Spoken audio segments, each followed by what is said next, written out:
Hey, we're back with Granbury TV. I'm Kevin Myers. I'm joined by Laurel Pirkel, newly re-elected City Councilman Laurel Pirkel. And Laurel, hey, good evening tonight for you. Congrats to you on getting re-elected. And I know that there are some things that you wanted to get re-elected for. At the top of that list is water and wastewater. That is your thing to work on. That's correct. I think that you can prove that the cities that are going to grow in Texas are the ones with water. We've got the lake. We need to use it, so we're paying for it. So let's go ahead and get that plant ready for people to drink. Also, it would be for recreation. And also, we're at 55% currently on our sewer plant. When we get to 75, we have to have another one built. So we need to get on that to get the property, because everybody knows nobody wants a place built next to a sewer plant. So if we buy the property, we can tell everybody what it's going to be. But again, Texas is going to grow because we have water, and if you take all the states around us, they all are having problems being able to collect enough and gather water. And it's not groundwater, it's water on top of the ground. We have to do for lakes and stuff, not drilling wells, because the wells just won't handle it.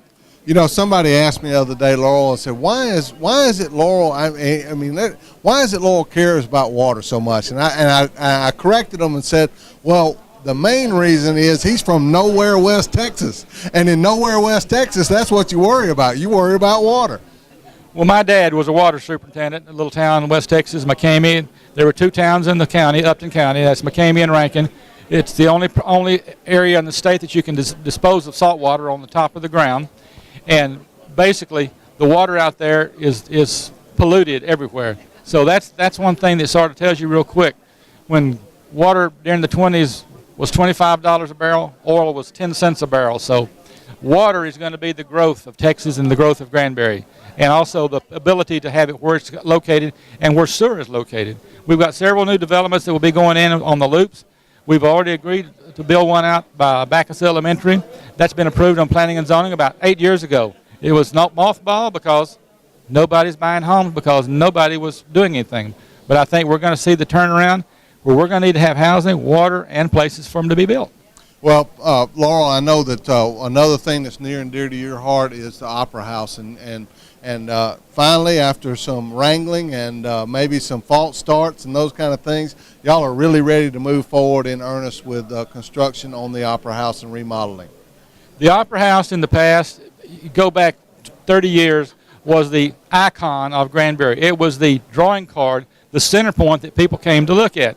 And my problem is the fact that we need to get it draw back again, because without a center point or a business designation, we're lost. And because you can go down to Hyco, you can go down to Waxahachie, you can go to any of these smaller towns. They're all doing the same thing. So we've got to have something that's different, and that will be different. Now, I don't agree with some of the construction, and I would have got the building next door, and we'd have been in it right now. But again, I voted for it, and the rest of them didn't. So you know how it is. You vote. That's one thing about this position. You have to vote what you feel is right in your idea. It may be wrong, but still, it's whatever you thought was right. And Laurel, I know another thing that you're very proud of that you've been able to accomplish during your time on the city council is the acquisition of the Langdon Center property. I know that was another thing that you were very proud of. When anybody offers you property like that, free, and you have some things that you have to do, but if we hadn't have taken that property would be a condominium someday or something else. We need it because we need another focal point, and that is a focal point.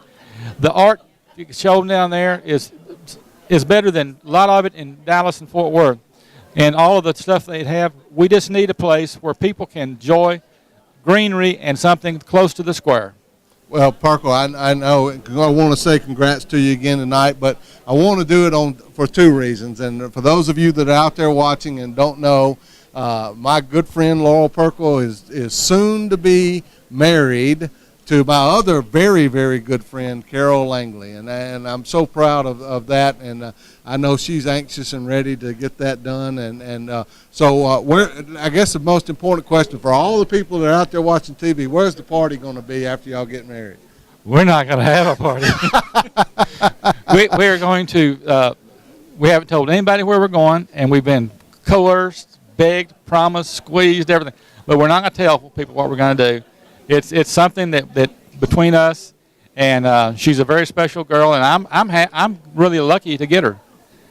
I mean, she's just what I needed, and honestly, I'm just what she needed. All right. Well, good deal. Well, congratulations on another term as city councilman, and we appreciate your service so far and look forward to 3 more years and expect some water and wastewater to be done by you. That's right. We've got to get that water. All right. Good deal. Thank you, Laurel. And we're going to take a short break and come right back with Gary Couch. I know he's coming. We'll be interviewing him just after this commercial.